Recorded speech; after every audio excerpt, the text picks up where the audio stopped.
Book 9. New Coasts and Poseidon's Son. Now this was the reply Odysseus made. Alcinous, king and admiration of men, how beautiful this is to hear a minstrel gifted as yours. A god he might be, singing. There is no boon in life more sweet, I say, than when a summer joy holds all the realm, and banqueters sit listening to a harper in a great hall by rows of tables heaped with bread and roast meat, while a steward goes to dip up wine and brim your cups again. Here is the flower of life, it seems to me. But now you wish to know my cause for sorrow, and thereby give me cause for more. What shall I say first? What shall I keep until the end? The gods have tried me in 1,000 ways. But first my name. Let that be known to you, and if I pull away from pitiless death, friendship will bind us, though my land lies far. I am Laertes' son, Odysseus. Men hold me formidable for guile in peace and war. This fame has gone abroad to the sky's rim. My home is on the peaked sea-mark of Ithaca, under Mount Naion's wind-blown robe of leaves, in sight of other islands, Dulichion, Sami, wooded Zakynthos, Ithaca being most lofty in that coastal sea, and northwest, while the rest lie east and south. A rocky isle, but good for a boy's training. I shall not see on earth a place more dear, though I have been detained long by Calypso, loveliest among goddesses, who held me in her smooth caves to be her heart's delight, as Circe of Aea, the enchantress, desired me and detained me in her hall. But in my heart I never gave consent. Where shall a man find sweetness to surpass his own home and his parents? In far lands he shall not, though he find a house of gold. What of my sailing then from Troy? What of those years of rough adventure weathered under Zeus? The wind that carried west from Ilion brought me to Ismarus on the far shore, a strong point on the coast of the Cicones. I stormed that place and killed the men who fought. Plunder we took, and we enslaved the women to make division equal shares to all. But on the spot I told them, back, and quickly, out to sea again. And my men were mutinous, fools on stores of wine. Sheep after sheep they butchered by the surf, and shambling cattle feasting, while fugitives went inland, running to call to arms the main force of Cicones.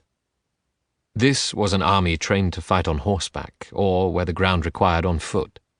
They came, with dawn over that terrain like the leaves and blades of spring. So doom appeared to us. Dark word of Zeus for us, our evil days. My men stood up and made a fight of it, backed on the ships with lances kept in play, from bright morning through the blaze of noon holding our beach, although so far outnumbered. But when the sun passed toward unyoking time, then the Achaeans one by one gave way. 6 benches were left empty in every ship that evening when we pulled away from death. And this new grief we bore with us to sea. Our precious lives we had, but not our friends. No ship made sail next day until some shipmate had raised a cry 3 times for each poor ghost unfleshed by the Cicones on that field. Now Zeus, the lord of cloud, roused in the north a storm against the ships, and driving veils of squall moved down like night on land and sea. The bows went plunging at the gust, sails cracked and lashed out strips in the big wind. We saw death in that fury, dropped the yards, unshipped the oars, and pulled for the nearest lee. Then 2 long days and nights we lay offshore, worn out and sick at heart, tasting our grief, until a 3rd dawn came with ringlets shining. Then we put up our masts, hauled sail, and rested, letting the steersman and the breeze take over. I might have made it safely home that time, but as I came round Malea, the current took me out to sea, and from the north a fresh gale drove me on, past Cythera. 9 days I drifted on the teeming sea before dangerous high winds. Upon the 10th we came to the coastline of the lotus eaters, who live upon that flower. We landed there to take on water. All ship's companies mustered alongside for the midday meal. Then I sent out 2 picked men and a runner to learn what race of men that land sustained. They fell in soon enough with lotus eaters, who showed no will to do us harm, only offering the sweet lotus to our friends. But those who ate this honeyed plant, the lotus, never cared to report, nor to return. They longed to stay forever, browsing on that native bloom, forgetful of their homeland. I drove them, all three, wailing to the ships, tied them down under their rowing benches, and called the rest. "All hands aboard! Come, clear the beach, and no one taste the lotus, or you lose your hope of home." Filing into their places by the rowlocks, my oarsmen dipped their long oars in the surf, and we moved out again on our seafaring. In the next land we found were Cyclopes, giants, louts, without a law to bless them. In ignorance, leaving the fruitage of the earth in mystery to the immortal gods, they neither plough nor sow by hand, nor till the ground, though grain, wild wheat and barley, grows untended, and wine grapes in clusters ripen in heaven's rain. Cyclopes have no muster and no meeting, no consultation or old tribal ways, but each one dwells in his own mountain cave, dealing out rough justice to wife and child, indifferent to what the others do. Well then, across the wide bay from the mainland there lies a desert island, not far out but still not close inshore. Wild goats in hundreds breed there, and no human being comes upon the isle to startle them. No hunter of all who ever tracked with hounds through forests or had rough going over mountain trails. The isle, unplanted and untilled, a wilderness, pastures goats alone. And this is why. Good ships like ours, with cheek paint at the bows, are far beyond the Cyclopes. No shipwright toils among them, shaping and building up symmetrical trim hulls to cross the sea and visit all the seabird towns, as men do who go and come in commerce over water. This isle, seagoing folk would have annexed it and built their homesteads on it, all good land, fertile for every crop in season. Lush, well-watered meads along the shore, vines in profusion, prairie clear for the plough, where grain would grow chin-high by harvest time, and rich subsoil. The island cove is landlocked, so you need no hawsers out astern, bowstones or mooring. Run in and ride there till the day your crews chafe to be under sail and a fair wind blows. You'll find good water flowing from a cavern through dusky poplars into the upper bay. Here we made harbour. Some god guided us that night, for we could barely see our bows in the dense fog around us, and no moonlight filtered through the overcast. No lookout, nobody saw the island dead ahead, not even the great landward rolling billow that took us in. We found ourselves in shallows, keels grazing the shore, so furled our sails and disembarked where the low ripples broke. There on the beach we lay and slept till morning. When dawn spread out her fingertips of rose, we turned out marvelling to tour the isle, while Zeus's shy nymph daughters flushed wild goats down from the heights, a breakfast for my men. We ran to fetch our hunting bows and long-shanked lances from the ships, and in 3 companies we took our shots. Heaven gave us game aplenty. For every one of 12 ships in my squadron, 9 goats fell to be shared. My lot was 10. So there all day until the sun went down we made our feast on meat galore and wine from the ship, for our supply held out. So many jars were filled at Ismarus from the stores of the Cicones that we plundered. We gazed, too, at Cyclopes' land, so near we saw their smoke, heard bleating from their flocks. But after sundown, in the gathering dusk, we slept again above the wash of ripples. When the young dawn with fingertips of rose came in the east, I called my men together and made a speech to them. "Old shipmates, friends, the rest of you stand by. I'll make the crossing in my own ship with my own company and find out what the mainland natives are, for they may be wild savages and lawless, or hospitable and God-fearing men." At this I went aboard and gave the word to cast off by the stern. My oarsmen followed, filing into their benches by the rowlocks, and all in line dipped oars in the grey sea. As we rowed on, and nearer to the mainland, at one end of the bay we saw a cavern yawning above the water, screened with laurel, and many rams and goats about the place inside a sheepfold made from slabs of stone, earth-fast between tall trunks of pine and rugged towering oak trees. A prodigious man slept in this cave alone, and took his flocks to graze afield, remote from all companions, knowing none but savage ways, a brute so huge he seemed no man at all of those who eat good wheaten bread, but he seemed rather a shaggy mountain reared in solitude. We beached there, and I told the crew to stand by and keep watch over the ship.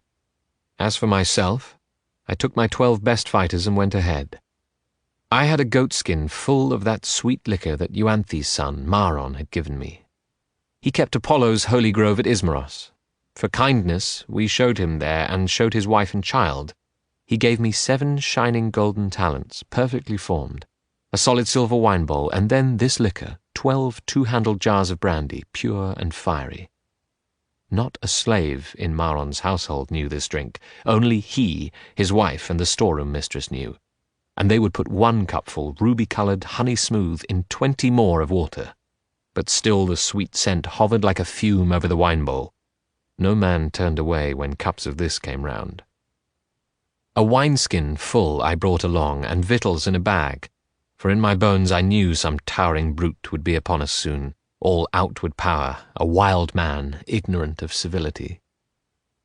We climbed then briskly to the cave, but Cyclops had gone afield to pasture his fat sheep, so we looked round at everything inside. A drying rack that sagged with cheeses, pens crowded with lambs and kids, each in its class, firstlings apart from middlings, and the dewdrops or newborn lambkins penned apart from both. And vessels full of whey were brimming there, bowls of earthenware and pails for milking. My men came pressing round me, pleading, "Why not take these cheeses, get them stowed, come back, throw open all the pens and make a run for it?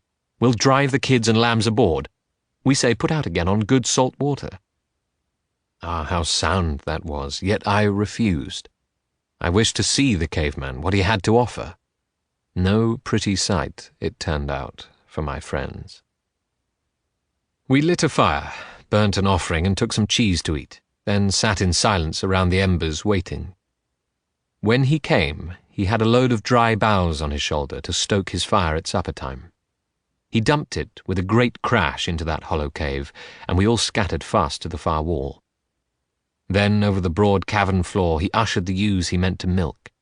He left his rams and he-goats in the yard outside, and swung high overhead a slab of solid rock to close the cave. 24 four-wheeled wagons with heaving wagon teams could not have stirred the tonnage of that rock from where he wedged it over the doorsill. Next he took his seat and milked his bleating ewes. A practiced job he made of it, giving each ewe her suckling. Thickened his milk then into curds and whey, sieved out the curds to drip in withy baskets, and poured the whey to stand in bowls, cooling until he drank it for his supper. When all these chores were done, he poked the fire, heaping on brushwood. In the glare he saw us. "Strangers," he said, "who are you, and where from?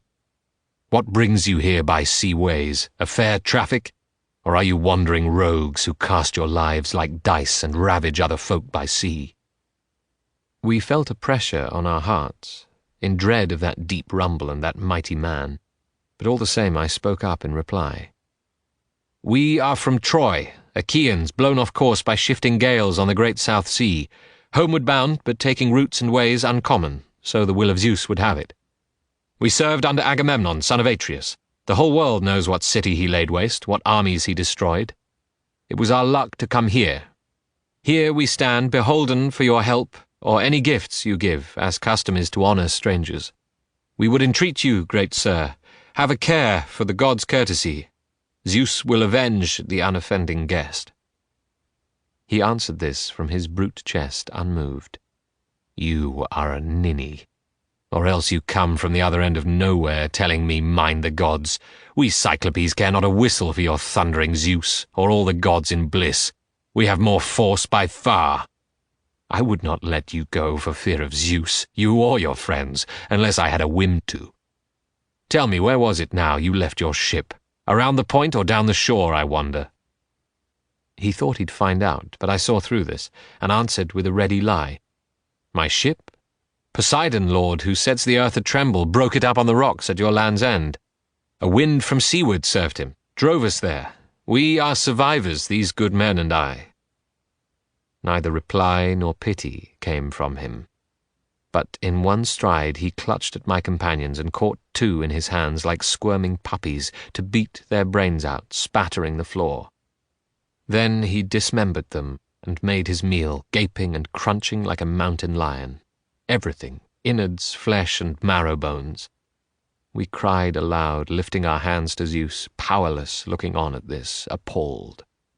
But Cyclops went on filling up his belly with man-flesh and great gulps of whey, then lay down like a mast among his sheep. My heart beat high now at the chance of action, and drawing the sharp sword from my hip, I went along his flank to stab him where the midriff holds the liver. I had touched the spot when sudden fear stayed me. If I killed him, we perished there as well, for we could never move his ponderous doorway slab aside. So we were left to groan and wait for morning. When the young dawn, with fingertips of rose, lit up the world, the Cyclops built a fire and milked his handsome ewes, all in due order, putting the sucklings to the mothers. Then, his chores being all dispatched, he caught another brace of men to make his breakfast, and whisked away his great door slab to let his sheep go through. But he, behind, reset the stone as one would cap a quiver. There was a din of whistling as the Cyclops rounded his flock to higher ground. Then stillness. And now I pondered how to hurt him worst, if but Athena granted what I prayed for. Here are the means I thought would serve my turn. A club or staff lay there along the fold, an olive tree felled green and left to season for Cyclops' hand. And it was like a mast, a lugger of 20 oars, broad in the beam, a deep sea-going craft might carry. So long, so big around it seemed. Now I chopped out a 6-foot section of this pole and set it down before my men, who scraped it. And when they had it smooth, I hewed again to make a stake with pointed end. I held this in the fire's heart, and turned it, toughening it, then hid it well back in the cavern under one of the dung piles in profusion there. Now came the time to toss for it. Who ventured along with me? Whose hand could bear to thrust and grind that spike in Cyclops' eye when mild sleep had mastered him? As luck would have it, the men I would have chosen won the toss, 4 strong men, and I made 5 as captain. At evening came the shepherd with his flock, his woolly flock. The rams as well this time entered the cave. By some sheep-herding whim or a god's bidding, none were left outside. He hefted his great boulder into place and sat him down to milk the bleating ewes in proper order, put the lambs to suck, and swiftly ran through all his evening chores.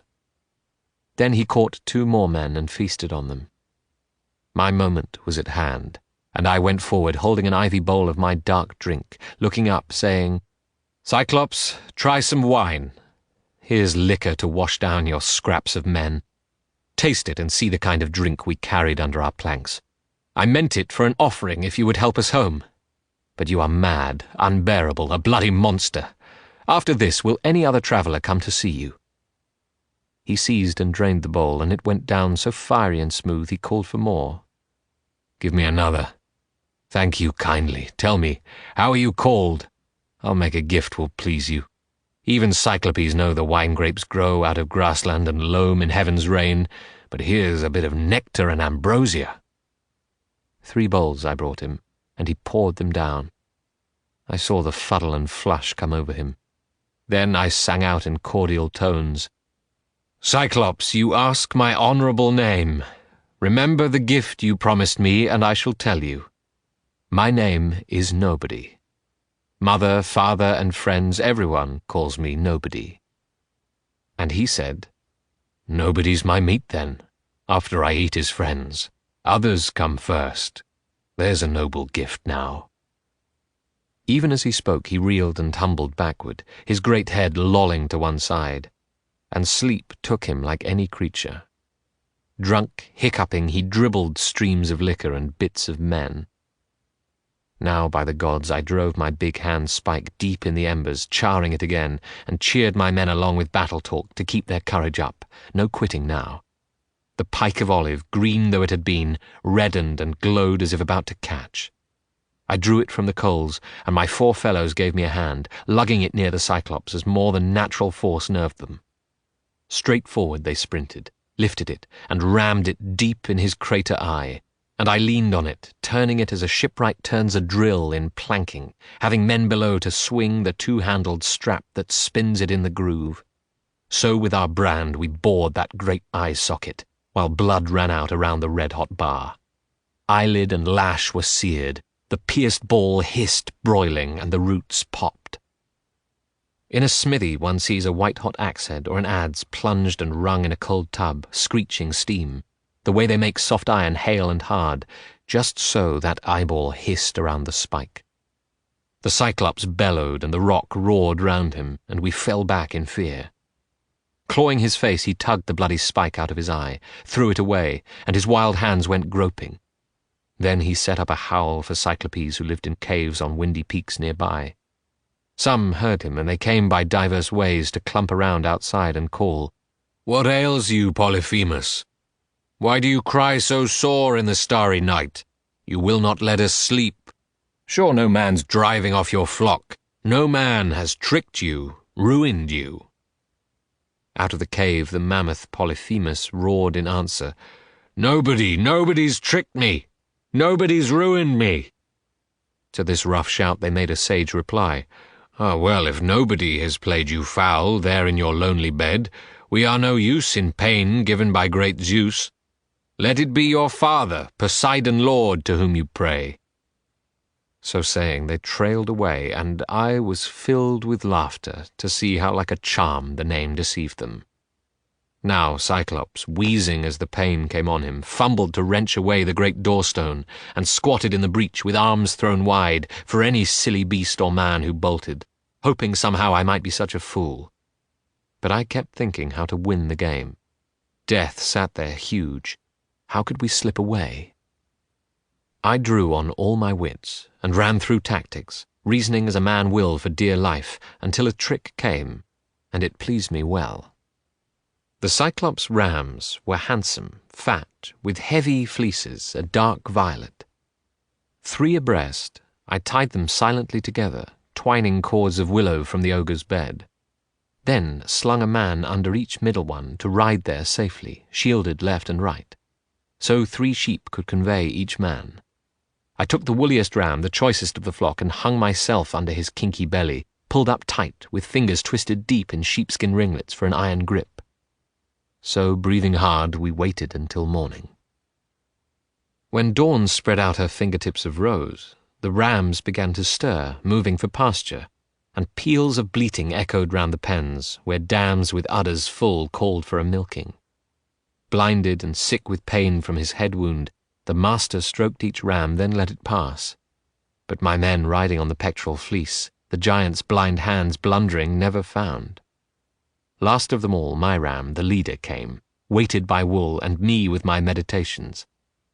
The Cyclops patted him, and then he said, "Sweet cousin ram, why lag behind the rest in the night cave?